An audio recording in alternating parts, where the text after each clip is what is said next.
Hello my dear students, स्वागत है तमारू सरस्वती गणित मथक पर। આપણે જોઈ રહ્યા છે ચેપ્ટર નંબર 4 દ્વિઘાત સમીકરણ ક્વોડ્રેટિક ઇક્વેશન્સ। આગળના વિડીયોમાં આપણે સ્વાધ્યાય 4.3 નો બીજો અને ત્રીજા પ્રશ્નની ચર્ચા કરી, જેમાં ત્રીજો પ્રશ્ન એક કૂટ પ્રશ્ન છે। તો હવે આપણે જોઈએ સ્વાધ્યાય 4.3 નો ચોથો અને પાંચમા પ્રશ્નનું સોલ્યુશન, જે પણ કૂટ પ્રશ્નો છે। તો જોઈએ પ્રશ્ન નંબર 4। બે મિત્રોની ઉંમરનો સરવાળો 20 વર્ષ છે। 4 વર્ષ પહેલાં તેમની ઉંમર દર્શાવતી સંખ્યાઓનો ગુણાકાર 48 વર્ષ હતો। શું આ પરિસ્થિતિ શક્ય છે? જો હોય તો તેમની અત્યારની ઉંમર શોધો। આપણે પહેલાં માની લઈએ કે આ પરિસ્થિતિ શક્ય છે અને એના પરથી ધારણા કરીને પછી બીજના સ્વરૂપ શોધીને નક્કી કરીશું કે આ પરિસ્થિતિ શક્ય છે કે નથી। તો આપણે ધારી લઈએ, ધારો કે એક મિત્રની ઉંમર x વર્ષ, બે મિત્રો છે તેમાંથી એક મિત્રની ઉંમર x વર્ષ ધારવાની, તો બીજા મિત્રની કેટલી હોવાની? જો એમનો ઉંમરનો સરવાળો છે 20 વર્ષ, તો બીજો મિત્ર હોવાનો 20 ઓછા x વર્ષનો, એટલે બીજા મિત્રની ઉંમર બરાબર 20 ઓછા x વર્ષ। હવે 4 વર્ષ પહેલાંની કન્ડિશન આપેલી હોય તો આપણે 4 વર્ષ પહેલાં કેટલી ઉંમર હતી તે પહેલાં ધારી લેવાનું અને પછી શરતનો ઉપયોગ કરવાનો। તો 4 વર્ષ પહેલાંની એક મિત્રની ઉંમર બરાબર x ઓછા 4, 4 વર્ષ પહેલાં એટલે 4 ઓછી હતી એટલે x ઓછા 4, અત્યારની ઉંમરમાંથી 4 બાદ કરવાના, અને 4 વર્ષ પહેલાં બીજા મિત્રની ઉંમર બરાબર અત્યારે છે 20 ઓછા x, તો ઓછા 4 કરી દઈએ એટલે એ 4 વર્ષ પહેલાંની ઉંમર મળે। તો 20 ઓછા 4 છે 16, 16 ઓછા x વર્ષ, આ બીજા મિત્રની ઉંમર 4 વર્ષ પહેલાંની। હવે 4 વર્ષ પહેલાંની ઉંમર દર્શાવતી સંખ્યાનો ગુણાકાર 48 વર્ષ હતો, તો આ ઉંમરનો ગુણાકાર 48 હતો એટલે એ ઉંમર કઈ છે? x ઓછા 4 ગુણ્યા 16 ઓછા x બરાબર 48। કાઉન્સ છોડી કાઢીએ તો પહેલા કાઉન્સનું પહેલો પદ x સાથે બીજો કાઉન્સ 16 ઓછા x ઓછા, એટલે કે બીજું પદ પહેલા કાઉન્સનું ઋણ 4 એની સાથે ગુણાકારમાં બીજો કાઉન્સ 16 ઓછા x। હવે 16x ઓછા x એટલે xનો વર્ગ ઓછા 16 ચોક 64, અહીંયા બહાર ઋણ છે એટલે અંદરનું ચિહ્ન ઓછા છે એટલે વત્તા થઈ જાય, વત્તા 4x અને આ ઓછા 48, એ આ બાજુ ધન છે તે આ બાજુ શૂન્યની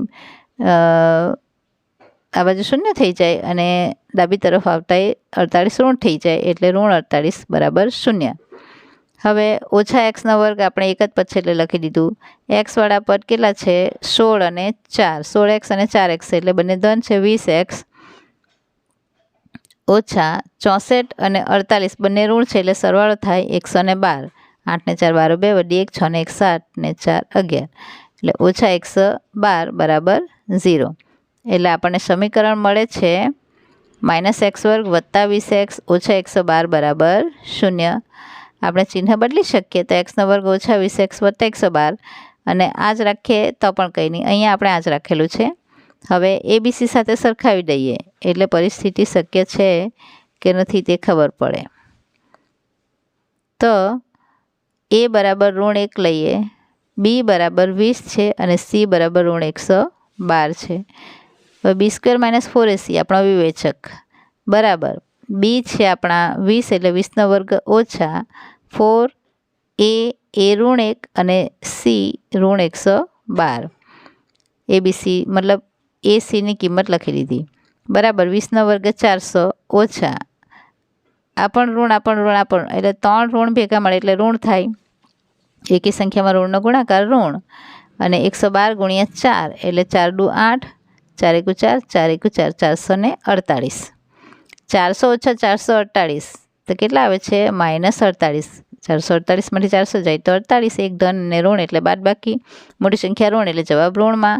હવે ઋણ 48 એટલે એ કેવી સંખ્યા છે? શૂન્યથી નાની, અને શૂન્યથી નાની હોવાથી સમીકરણને વાસ્તવિક બીજ નથી।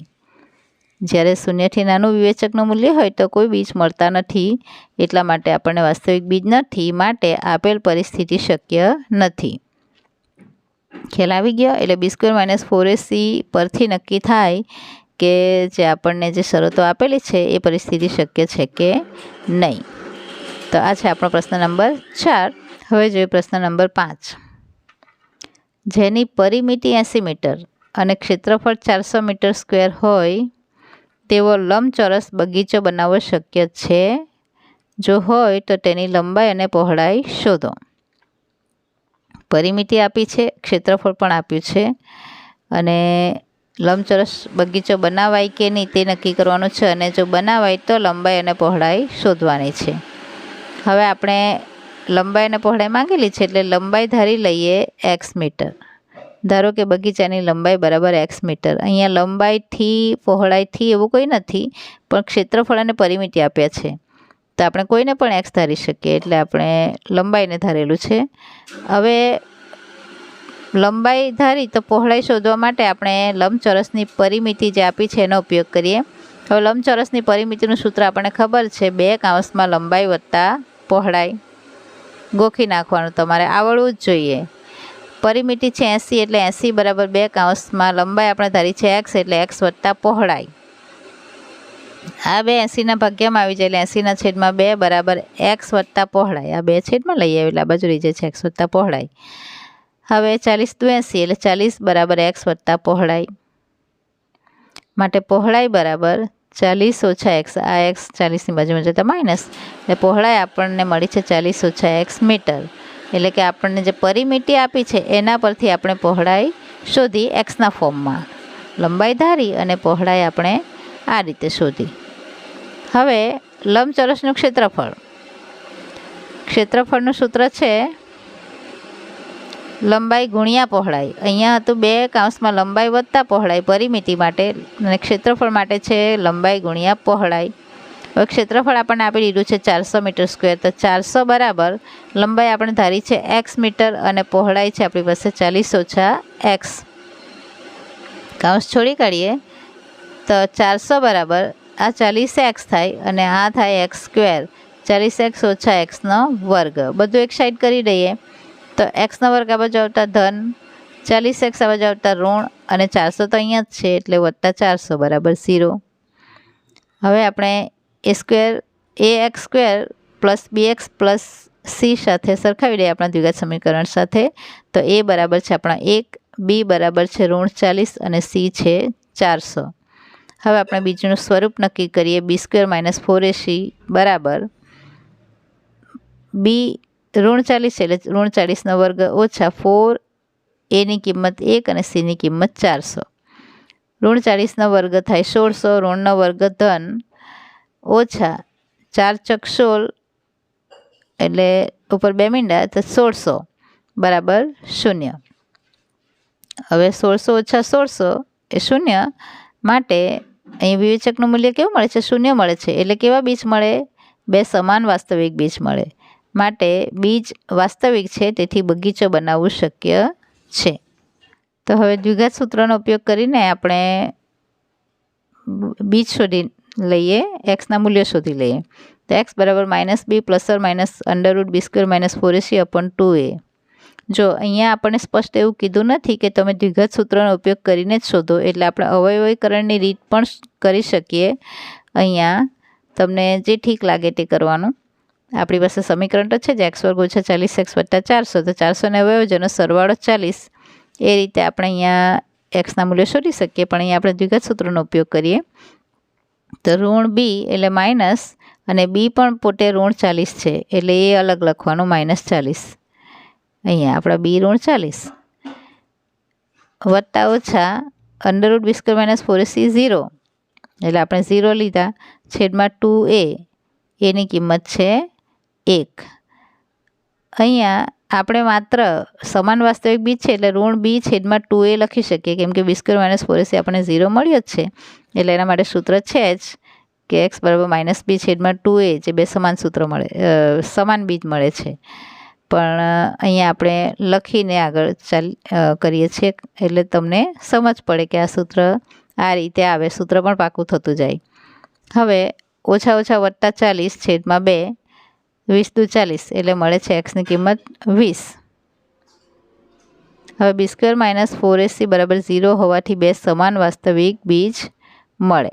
આપણી લંબાઈ x બરાબર 20 મીટર અને પહોળાઈ બરાબર x બરાબર 20 મીટર. 2 સમાન વાસ્તવિક બીજ મળે એટલે બંને એક્સ 20 મળવાના, એટલે લંબાઈ પણ 20 મીટર, પહોળાઈ પણ 20 મીટર, એટલે કે બગીચો ચોરસ છે. અહીંયા તમે પહોળાઈ 40 ઓછા એક્સ આપણે જે મળી છે એમાં પણ જો તમે એક્સની કિંમત 20 મૂકો એટલે 40 ઓછા 20 એટલે 20 મીટર જ મળવાની છે પહોળાઈ પણ. તો બગીચો ચોરસ છે કેમ કે લંબાઈ અને પહોળાઈ સરખી છે, પરંતુ દરેક ચોરસ એ લંબચોરસ છે જ, કેમ કે આપણને લંબચોરસ બગીચો બનાવવો શક્ય છે એમ પૂછેલું છે. તો તમને એમ થાય કે આ તો ચોરસ બગીચો બને છે અને લંબચોરસ શક્ય છે એવું કહે છે, પણ ચોરસ એ પણ લંબચોરસ જ છે, એટલે લંબચોરસ બગીચો બનાવવું શક્ય છે. તો આ છે આપણો સ્વાધ્યાય 4.3નો ચોથો અને પાંચમો દાખલો. તો અહીંયા આપણું સ્વાધ્યાય 4.3 પૂરું થાય છે અને આપણું ચેપ્ટર નંબર 4 પૂરું થાય છે. આ ચેપ્ટરમાં તમને કંઈ પણ સમજ ન પડી હોય તો મારાથી શક્ય એટલો હું સમજાવવાનો પ્રયત્ન કરીશ. તમે કોમેન્ટ બોક્સમાં જરૂરથી જણાવજો, અને મારી કોઈ ભૂલ થતી હોય સમજાવતા તો એ ભૂલ તમે મને એ પણ જરૂરથી બતાવજો, જેથી કરીને હું આગળ વધુ ઇમ્પ્રુવમેન્ટ કરી શકું. તો હવે પછી આપણે જોઈશું આગળનું ચેપ્ટર. ત્યાં સુધી આવજો વિદ્યાર્થી મિત્રો, અને આપણી ચેનલને સબસ્ક્રાઈબ જરૂરથી કરી લેજો. ને તમને વિડીયો ગમે તો લાઈક કરજો, તમારા મિત્રોને શેર કરજો. તો આવજો. જય મા સરસ્વતી. Thanks for watching.